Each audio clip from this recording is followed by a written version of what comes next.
Olá pessoal, começando mais um Meon Entrevista e hoje a gente vai vamos apresentar para você uma pessoa que pela primeira vez vai concorrer a cargos políticos aqui no estado de São Paulo e eu nem vou apresentá-lo no currículo, né, porque ele vai se apresentar, mas eu estou aqui com o André Lorenzetti. André, obrigado pela presença, seja bem-vindo ao Meon. Obrigado, Rubens. Eu que agradeço a você e ao portal por esse espaço da gente conversar.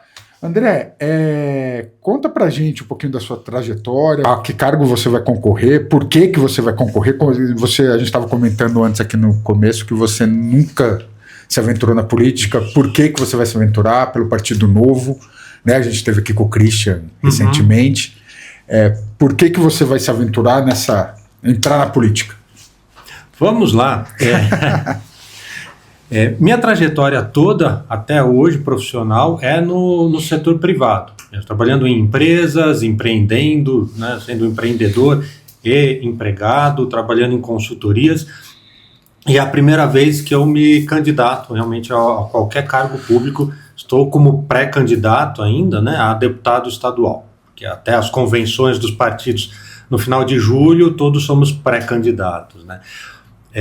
Por que eu resolvi me candidatar? Eu sempre gostei muito de política, desde da adolescência eu acompanhava bastante a política, me inteirava. Veja, eu tenho 53 anos de idade, sou do início da década de 70. Eu peguei o processo de redemocratização na minha adolescência. Eu comecei minha vida no regime militar e acompanhei o processo de redemocratização.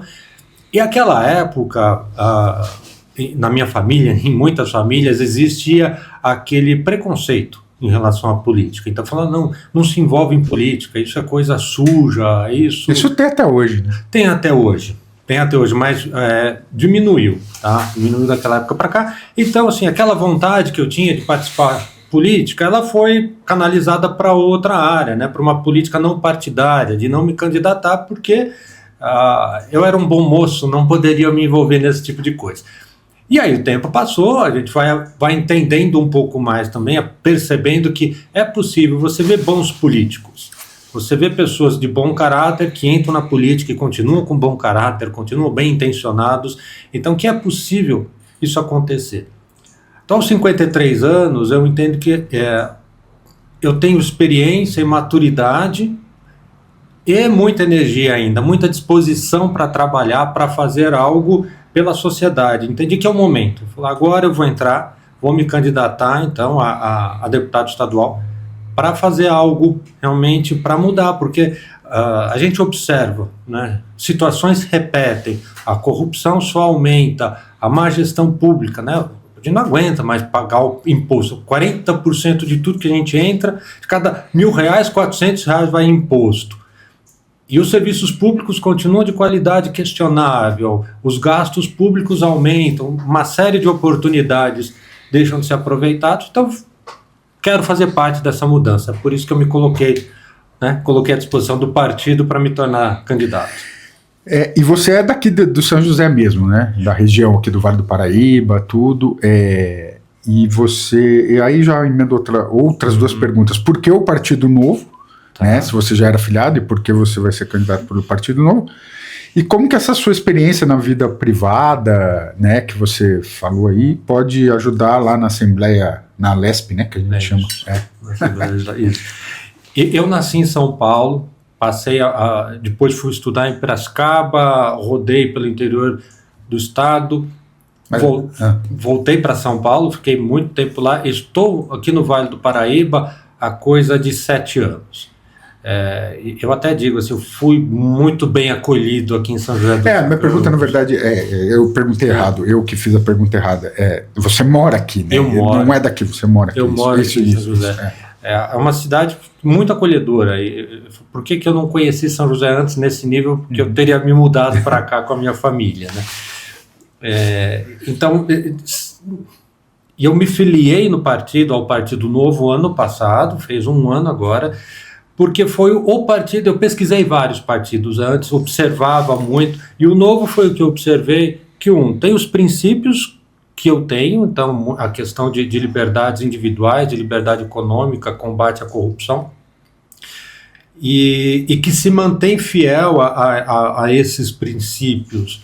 E mais do que isso, então, para você se filiar ao Partido Novo, você tem que ser ficha limpa, por exemplo, então você é um partido que não tem nenhum ficha suja, que existe uma governança, que não tem um dono, não é aquele partido fisiológico. Isso me animou bastante, né? Um dos motivos que eu demorei mais para entrar na política, eu queria ter entrado antes, era isso. Eu ficava estudando os partidos e observava que era muita fisiologia, sabe? Qualquer um se filiava e aí hoje estava defendendo um ponto de vista e imediatamente mudava de ponto de vista porque tinha um aceno com emendas, enfim. Isso não me atraía. Não, eu não trabalhei até hoje a minha reputação para queimar ela num partido político.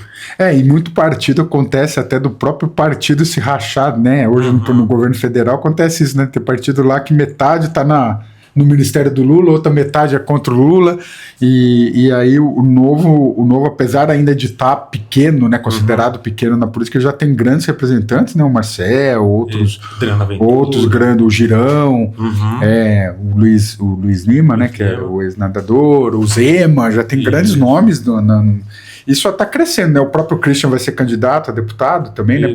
Já é pré-candidato a federal, né? Exato. Então... Mas se tem uma coisa que o Novo tem é coerência, né? Se é uma coisa que a bancada do Novo vota sempre junto.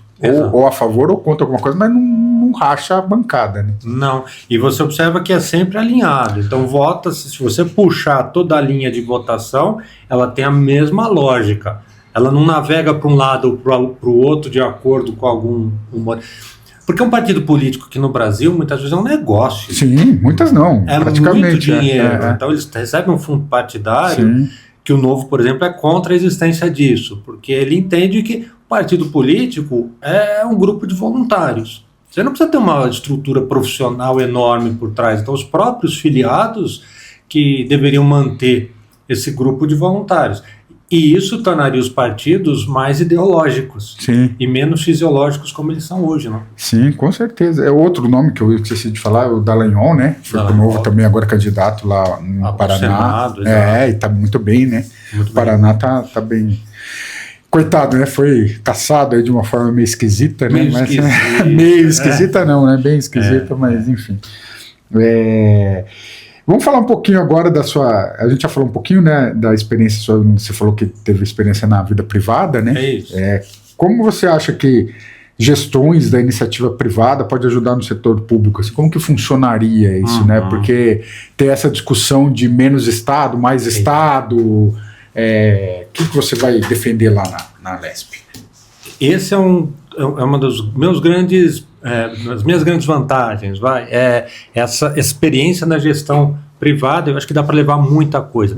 Começa pela questão de compliance, né, como a gente chama na iniciativa privada. Então, combate à corrupção. É muito interessante que toda empresa grande tem um código de conduta. E hoje começa a se discutir no STF a necessidade ou não de ter um código de conduta. Tem que ter esse documento em todo órgão público. Porque nós vivemos uma crise de moralidade no país, né? Nos 3 poderes. Porque vamos pensar, pegar carona num jatinho particular de um empresário, um juiz, um deputado, alguém assim, não é ilegal, mas é imoral.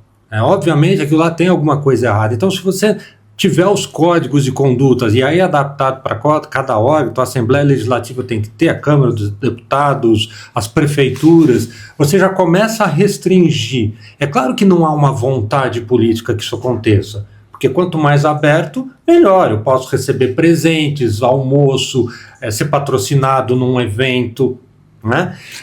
Então já começa por aí. E você traz esse modelo de gestão eficiente, que é o que as empresas fazem, aliado à melhoria constante na qualidade, porque as empresas têm o foco no cliente, né? Então eu tenho que oferecer cada vez mais produtos ou serviços de melhor qualidade e atender bem o cliente com um custo controlado. E é isso que falta na gestão pública. Gasta-se à vontade e não é que você tem um bom serviço, o contrário, né? O serviço público costuma ser pior do que o serviço particular.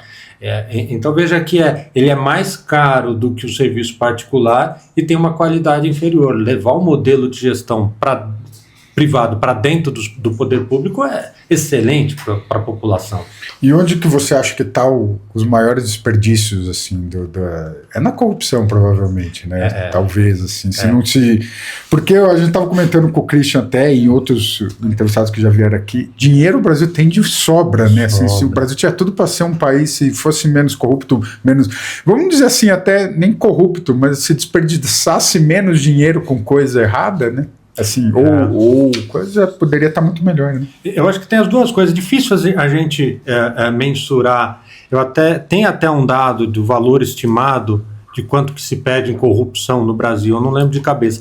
Mas o Romeu Zema, pré-candidato do Novo a presidente, tem uma frase, né, que não falta dinheiro, sobra ladrão no país. Então tem muito de corrupção, mas tem muito de má gestão. Ou não só má gestão, um excesso de desperdício. Pegar exemplo, né, a gente tem 2 deputados estaduais aqui de São José dos Campos. Eles alugam espaço aqui em São José dos Campos para um escritório deles com dinheiro da verba de gabinete, né? Que aí eu me pergunto, qual a finalidade de você ter um espaço aqui alugado que não é para receber a população, então é para cumprir atividades deles aqui? Para mim parece um desperdício. Eu acho que um deles... Entra naquilo que você falou do avião. É um dinheiro que ele tem direito, ele não está fazendo nada errado, mas não precisa. Né? Não precisa.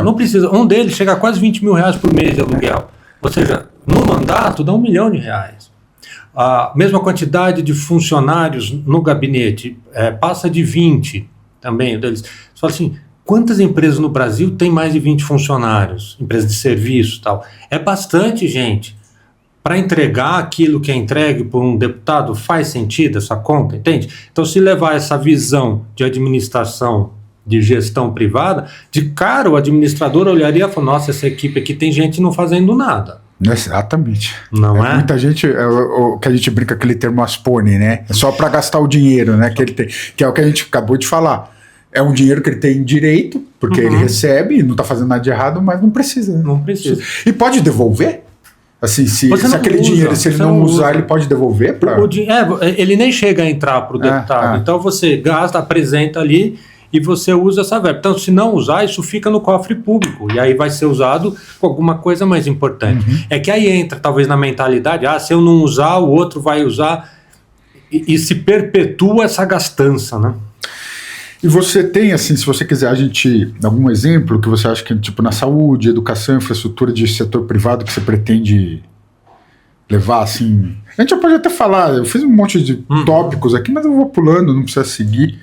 Se você quiser já falar algumas propostas que você já tem, de projeto de lei, que você tem alguma ideia, ou saúde, educação, ou saúde mental, fica à vontade, pode já se apresentar. Caso você seja eleito, você vai levar lá, porque...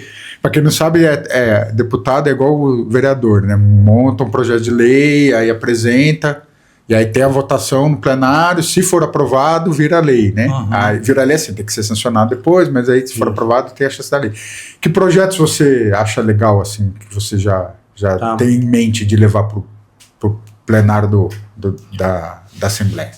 A primeira coisa, talvez, estamos voltando àquele assunto, é o código de conduta. Acho que é tornar obrigatório a existência de códigos de conduta em todo o órgão público, começando pela LESP. Deixa só, desculpa, te cortar rapidinho, que eu ia falar na hora, esqueci. É tão difícil isso que o Fachin está querendo fazer no STF e ninguém quer, né? Não quer. Então, o próprio juiz tem resistência, ele que deveria abraçar a causa, ou seja... Para mim significa alguma coisa essa resistência. Né? Exatamente. E não é a favor do cidadão. O que mais? Eu acho que a gente pode citar, por exemplo, em saúde mental, que é um dos meus pilares, aí a saúde mental com ênfase em prevenção do suicídio e dependência química. Novamente, quando se fala em saúde, investimentos em saúde no Brasil de uma forma geral, privilegia-se os grandes investimentos. Então, construção ou reforma de hospitais, de UBS... é algo que gasta muito. Que aparece para a população. É né? isso, aparece. Então ganha voto. É. O objetivo não é cuidar bem do cidadão, porque até existe uma máxima na saúde, né, que se você precisou do hospital é porque alguma coisa provavelmente falhou antes, na prevenção da doença, na promoção da saúde. Então tem que se investir muito mais na prevenção, que é muito melhor para o cidadão ele não ficar doente do que ele precisar do hospital, e muito mais barato. É mais eficiente. Então a gente volta assim, de onde eu vou colocar esse dinheiro? Aí pegando, por exemplo, prevenção de suicídio. O Brasil participou há alguns anos de um estudo mundial, então com vários países, e que foi testado e viu a eficiência disso. Por exemplo, a pessoa quando tentou suicídio e vai para o pronto-socorro, ela recebe o atendimento e depois ela recebe alta para continuar acompanhando, no CAPS, com psiquiatra particular, enfim, mas ele precisa continuar acompanhando, porque ele tem chance de tentar suicídio novamente. Qual foi a estratégia usada? Durante um período, uma pessoa entrava em contato com ele, então telefonando para essa pessoa, para perguntar como ele estava. Eram 3 perguntas simples, então como você está, se precisa de ajuda, se você está seguindo o tratamento, etc. E começa essa ligação mais próxima, sei lá, todo dia, a cada 2 dias, e vai se passando até não precisar mais. E o efeito disso foi enorme, quando comparado com quem não tinha esse tipo de apoio, a reincidência na tentativa de suicídio era muito menor, porque exatamente a pessoa, ela se sente acolhida, ela entende que tem alguém preocupado com ela, e isso reduz a ideação suicida e tal. Quanto custa isso? Porque não é um médico que entra em contato, é um assistente social, um enfermeiro. Então o custo é muito baixo para um resultado elevadíssimo. Essa é uma estratégia que já existe. Sabe, eu defendo que a gente não precisa inventar a roda. Tem tanta coisa boa que já foi criado, seja na iniciativa privada ou no poder público, que precisa ser só copiado, né? Você não precisa criar. Tem aquele ditado antigo que serve muito, né? Melhor prevenir do que remediar, né? É total, mas não dá voto. Essa é exatamente, não aparece. E aí, por exemplo, um outro pilar que eu trabalho por experiência também, a saúde mental também, eu navego nesse ambiente há cerca de 25 anos. Um adendo até que você deve estar sabendo, tem aumentado muito os casos de burnout, né? Em empresas privadas, que é da onde você vê, e até em empresas públicas também. É que empresas públicas menos, mas né, agora, e tem se falado muito de saúde mental, né? Porque antigamente não se falava muito disso. Né? As pessoas entravam em depressão, não sabia por quê, até em escola, bullying, né? Essas coisas que é considerado um problema. Eu conheci uma amiga que ela teve uma filha com 15, 16 anos, sofreu um bullying pesado, a menina até hoje, com 18, 19, ainda tem traumas e tal. É o que você falou, providencial, fugiu a palavra, mas é fundamental que se cuide, né? Antes que senão... cuide. Porque a saúde mental impacta em tudo. Sim. Né? Você não está bem, você não trabalha, você não estuda, você não namora, não faz nada. E a dependência química entra nisso, né? Então hoje o aumento de dependentes químicos é enorme, e vários tipos de drogas, né? E hoje a dependência não é só química, aí você tem a ludopatia, como chama, então o vício em jogos, por causa das bets. Nossa. Aumentou muito, e aí as pessoas se endividam. No passado, o pessoal perdia tudo no pé dos cavalos, como eles falavam, né? Na pata dos cavalos, jogando em jockey. Isso diminuiu pra caramba no Brasil, mas agora surgiram as bets, que é ainda mais acessível, que a pessoa de qualquer lugar, ela tá deitada na cama de madrugada jogando. Sim. Né? E aí um outro pilar que eu navego, porque eu também empreendi ali, eu conheço muita gente, é do empreendedorismo rural. Que mercado. E aí o que eu penso que pode ser criado, né, para estimular esse tipo de coisa, porque o que eu digo como empreendedorismo rural? Então, assim, o produtor rural ele já tem sua atividade principal. O que mais ele consegue explorar dentro da propriedade, seja, por exemplo, no turismo ou uma venda direta ao consumidor, sem perder a sua atividade principal. E aí ele gera renda para ele, obviamente, mas você gera ainda mais emprego, mais desenvolvimento econômico e social daquela região. Segura o êxodo rural, que continua. Né? Você pega cidades pequenas, até da nossa região, Monteiro Lobato, São Bento de Sapucaí e tal, a tendência dos jovens abandonarem a cidade, abandonarem o campo, continua. E a gente vai reduzindo a produção. Então, por exemplo, já existe há algum tempo o chamado selo arte, que é é um modelo em que permite a venda direta do produtor rural ao consumidor final de produtos de origem animal. Então, por exemplo, queijo artesanal, alguns embutidos, ovos. Foi criado toda uma legislação para permitir que isso aconteça. Então, tem regras, o município fiscaliza e ele pode fazer essa comercialização. E não existe isso para produtos de origem vegetal, que a gente pensa que ainda é mais fácil de controlar, é mais seguro. Então, por exemplo, o café, para o produtor de café vender direto ao consumidor final, ele tem que se transformar numa indústria. Agora imagina o custo, a estrutura que ele tem que ter para ser chamado de indústria. Isso é possível para os grandes produtores, ou para quem tem muito dinheiro. E você deixa de fora pequenos produtores que poderiam ter um café diferente, vender direto, e aí ganham os dois lados, né? O produtor que pode ter uma receita melhor e o consumidor que pode escolher. Fala, não, eu quero comprar o café daquele produtor aqui de Santo Antônio do Pinhal, que tem... Então, café, óleos essenciais, azeite... Azeite também tem bastante. Vinagre. Vinho.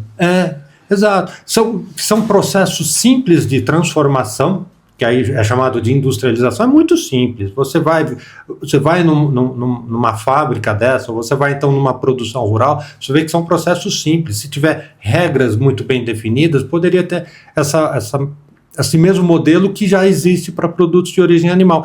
E você tem um ganho enorme para todo mundo. Então o produtor continua tendo a opção de vender no atacado para a indústria, porque aí ele não tem o trabalho, porque dá trabalho vender para o consumidor final, não tem dúvida. Ou ele pode optar por ter os dois caminhos e para o consumidor também, você abre mais opções. Isso é uma liberdade individual e liberdade comercial. Então só para ter uma noção, né? Então dentro da saúde mental, uma linha é esse, na prevenção, e outro exemplo do que no empreendedorismo rural, que todos poderiam ganhar. E se funcionaria como através de crédito rural, você daria incentivo para ele, ou o Estado investiria mesmo nesse Não lugar? Precisa. Aí, veja, melhor ainda, não tem gasto público nenhum. É só arrumar a legislação, porque hoje isso não existe, porque a lei não permite oficialmente. Ele tem, para vender direto ao consumidor, como é um produto transformado, como eles falam, você tem que ser indústria. E aí, para você ser indústria, é caro. Então, é só você mudar e falar, não, aí você elenca na lei quais produtos que poderiam, direto do produtor, não precisaria ser indústria, desde que seguisse tais regras de higiene, sanitárias, exatamente. E você está numa região aqui que tem muito, né? Seu Total de Pinhal, tem uma região que faz muito queijo, tem inclusive a rota aí do turismo, do que você vai fazer o caminho para você conhecer, né? Tem azeite. Azeite, já foi premiado azeites aqui muito, da região, muito legal. É uma boa ideia sua. Eu sinceramente não sabia que não podia. E tem o preconceito também, né? Muita gente fala assim, mas eu vou comprar o queijo do fulano lá, nem tem marca o queijo dele, vai saber como ele faz. Exatamente a pergunta que você falou. Vai saber a higiene do cara, vai saber o cuidado sanitário do cara, não sei o que, tem empresa grande que não cumpre, imagina esse queijo aí e tal. E aí, você regulamentando, né?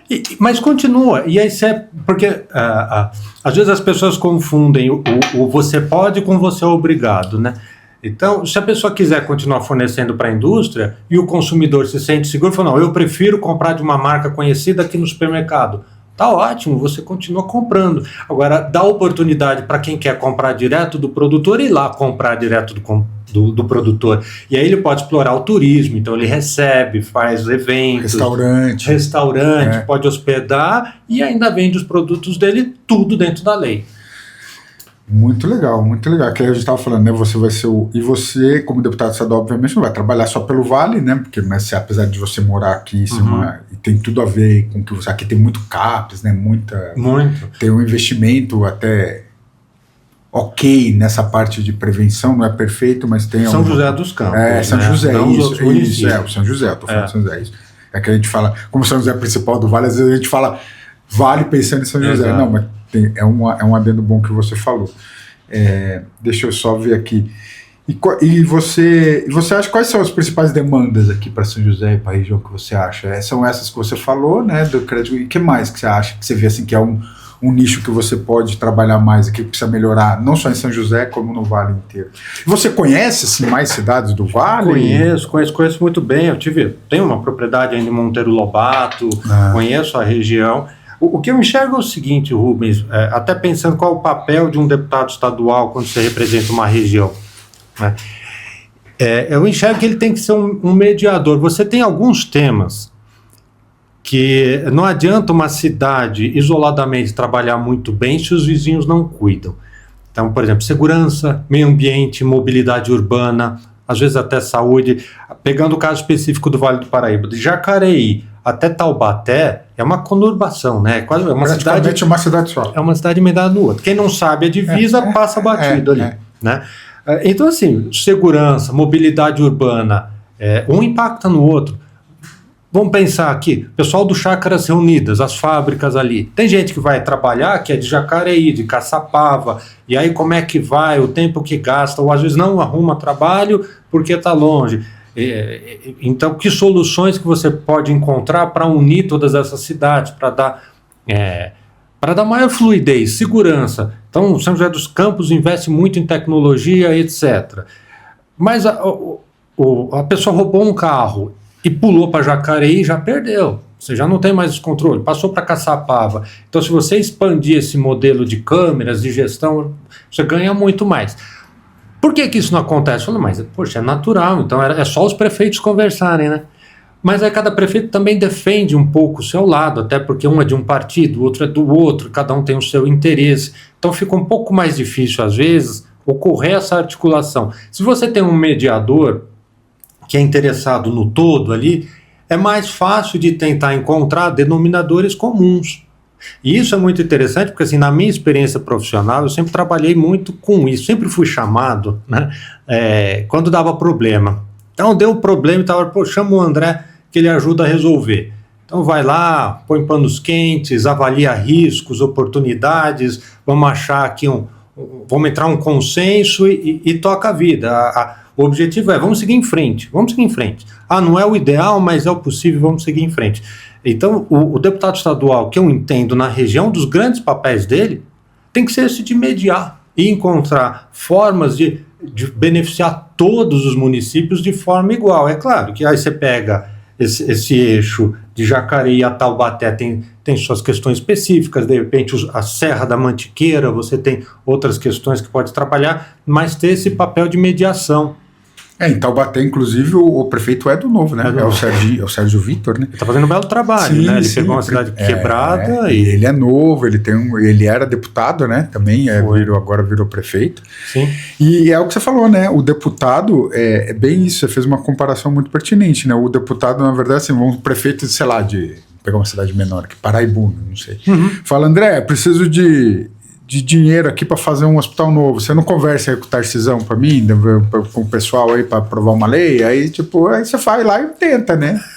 E mais do que isso, porque você pega Paraibuna. Aí Paraibuna participa do grupo aqui de prefeitos do Vale do Paraíba. Qual o peso da voz dele do lado de um prefeito de São José, de Taubaté, de Jacareí? Ele não vai ser ouvido. Para isso tem um vale também aqui, né? Exato, mas então, e por que não vai? Na minha visão é isso, porque falta o papel de um mediador que coloca todos, às vezes, no mesmo peso. Não, pera lá, Paraibuna não pode ser deixado para trás.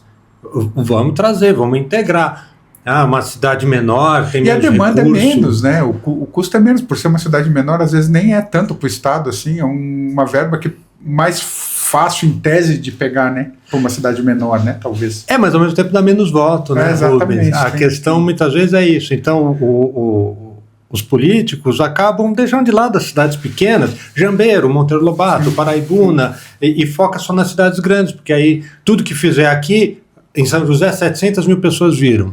E outra coisa que tem também, até que a gente já escuta muito na política, eu que trabalhei em TV legislativa e também aqui acompanho muito, que tem muito assim, você percebe, por exemplo, principalmente prefeito de primeiro mandato, governador de primeiro mandato, ele não quer resolver todos os problemas, né, na primeira gestão, porque ele vai querer assim, não, isso aqui eu vou deixar para explorar para a reeleição, esse aqui também para a reeleição, vou pegar só o que for mais Aí ele já vai montando todo o esqueminha com a coisa e fala assim, ó, isso aqui não, deixa pra lá. Se alguém falar disso, a gente enrola e não resolve, deixa na segunda a gente tenta resolver, né? E às vezes bate e não resolve nada, né? Só fica usando, que é o que acontece muito na política. Se usa o mesmo assunto milhões de vezes e não resolve nada, né? Rubens, então vamos separar esse comentário em dois. Primeiro sobre reeleição. É uma coisa que o Novo é contra a reeleição do Executivo, porque exatamente ele gasta os 4 primeiros anos se estruturando para ser reeleito e não para fazer a coisa certa. E aí depois os outros 4, como ele não tem chance de reeleição, ele abandona. É uma coisa meio interessante. Então, defende-se de você ter um mandato, de repente, de 5 anos, um pouco mais longo, mas sem direito à reeleição do Executivo. Porque aí ele entra para fazer a coisa certa. E aí o que você falou, né? Gasta-se tempo e no fim não resolve.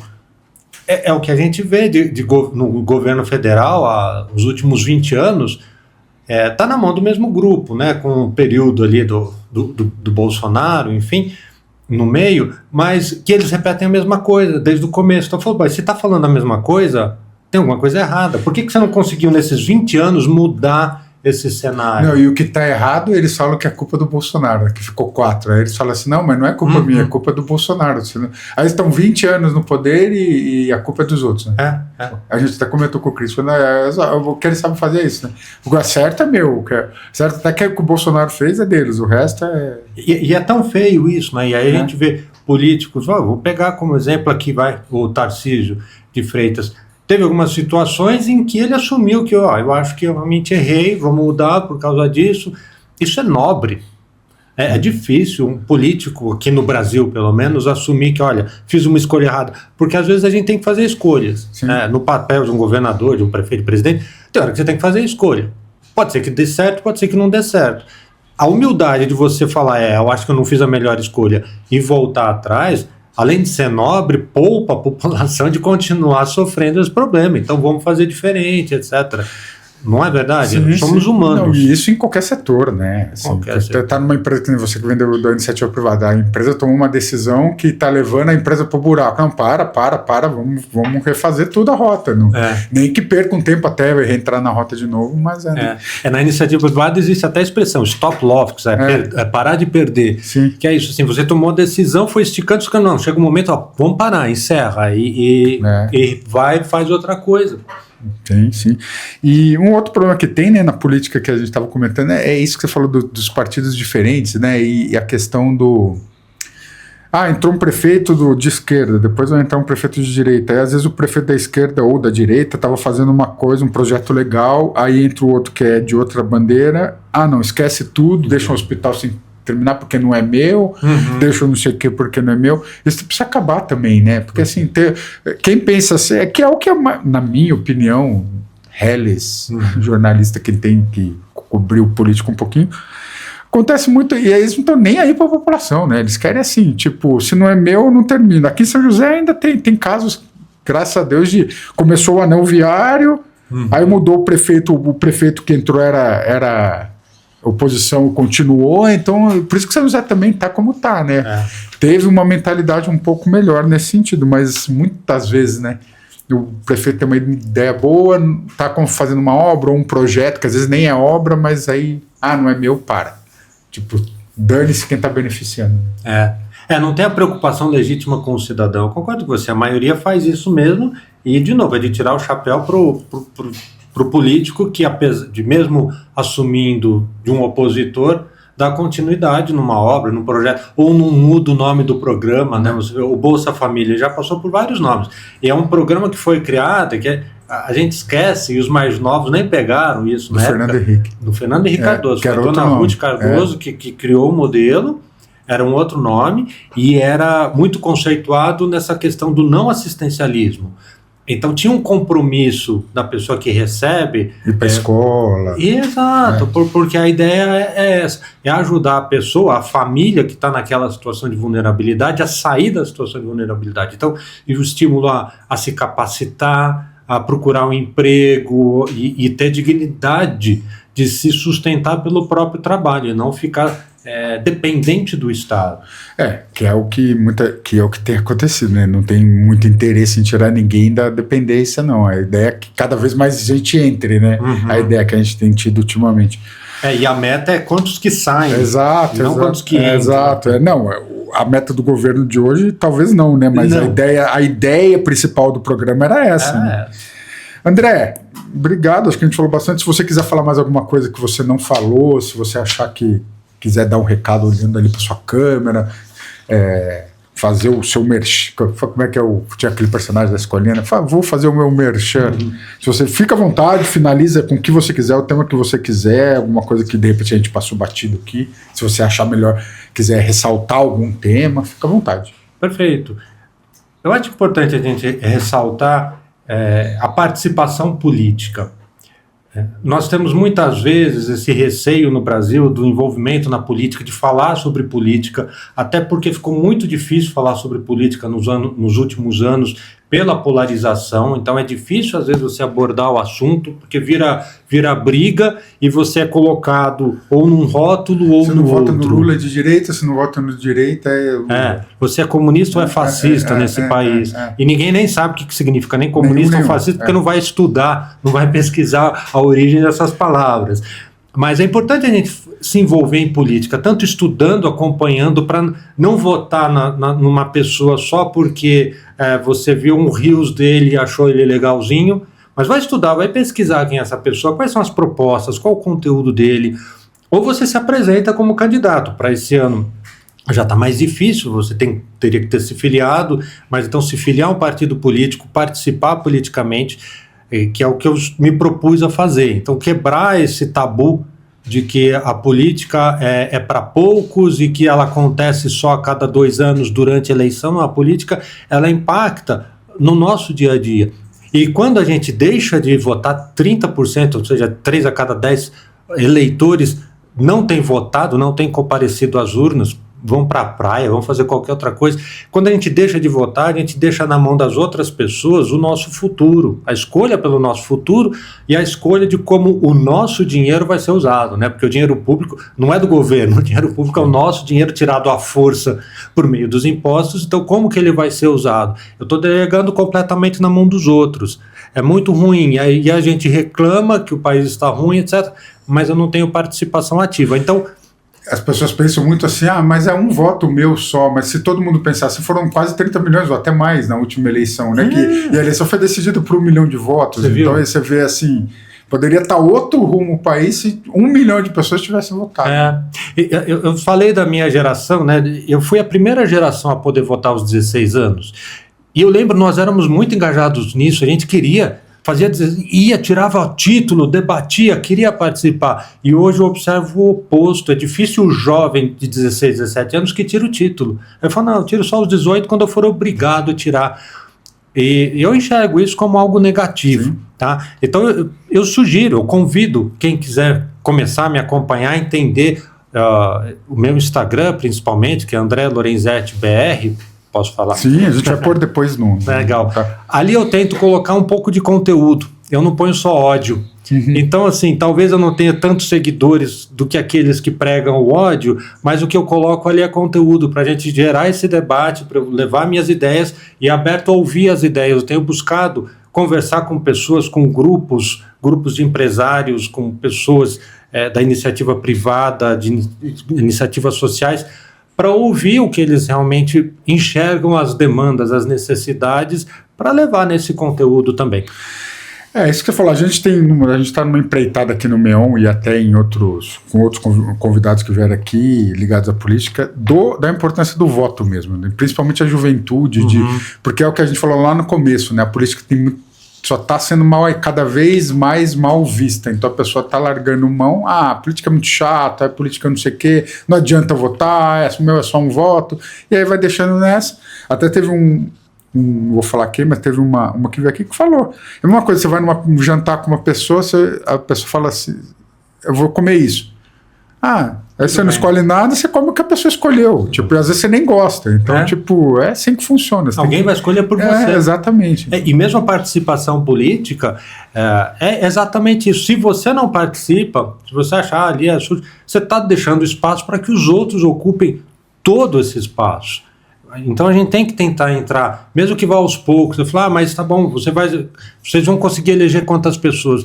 Ele não vai mudar o quadro de uma vez só. É como um copo com água suja, por exemplo. Se ela estiver cheio de água suja, você não consegue jogar tudo, mas você vai pondo água limpa com constância, a água suja vai saindo e vai limpando. Em algum momento ela está limpa.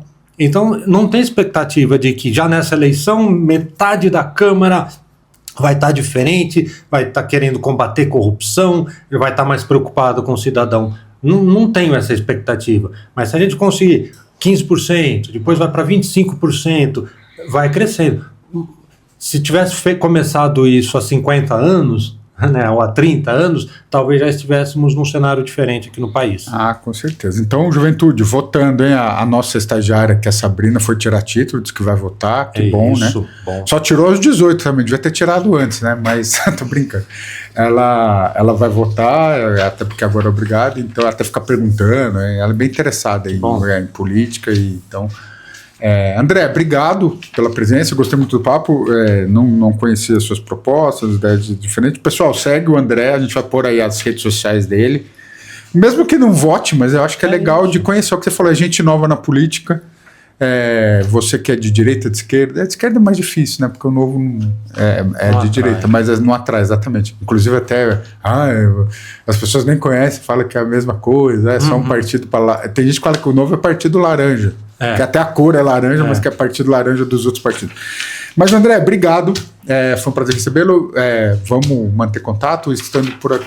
Se eleito, a gente quer recebê-lo quando for eleito aqui. Hein? É isso. Esse é um compromisso que eu faço. Se eu me tornar candidato e for eleito, porque muita gente desaparece, né? Sim, depois de eleito. Sim. O jornalista procura, a pessoa nunca tem tempo. Quem tá falando? Não, uma das funções do político eleito é prestar contas. Sim. E isso aqui é prestar contas, né? E a gente a gente quer vê-lo aqui, você é daqui, então conta com o Meon aí quando você precisar também de alguma coisa e a gente vai conversando, tá bom? Muito obrigado, Rubens, pelo espaço. Gente, obrigado, até a próxima e vamos votar aí, hein? Não vamos deixar, mesmo que você vote errado, é melhor votar do que não votar. É isso.